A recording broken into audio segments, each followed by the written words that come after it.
Do you keep a record of your moods or symptoms? Story 74. Carlo breaking free from the chains of anger. The moment you met Carlo, you'd notice his quick temper, a flash of fire in his eyes, a sharp tone that cut through the room. People often tiptoed around him, afraid to trigger his outbursts. For Carlo, anger was a shield and a sword. Growing up in a turbulent household where shouting was the language of survival, he learned early to use anger as a way to protect himself and to control his world. But as he got older, the anger became a prison. At work, his harsh words cost him friendships and opportunities. At home, his wife and kids lived in constant fear of his moods.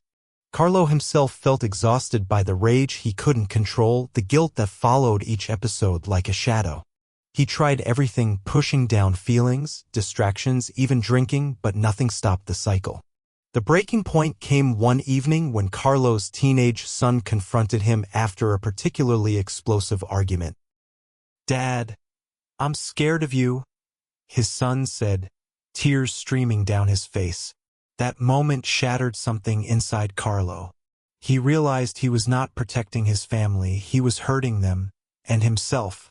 He sought help through anger management therapy, where he learned to identify his triggers, understand the roots of his anger, and practice techniques to respond rather than react. He began journaling to track his emotions and practicing deep breathing exercises daily.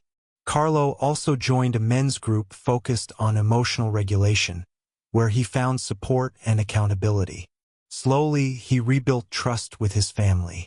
He apologized often, listened more, and celebrated small victories when he kept his cool. Carlo's journey wasn't easy, and relapse happened, but his commitment to change saved his relationships and gave him a new sense of peace.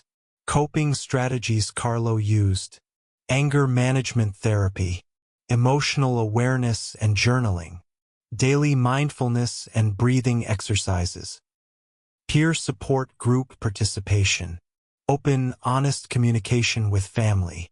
What listeners can take away: anger can be a signal, not a sentence.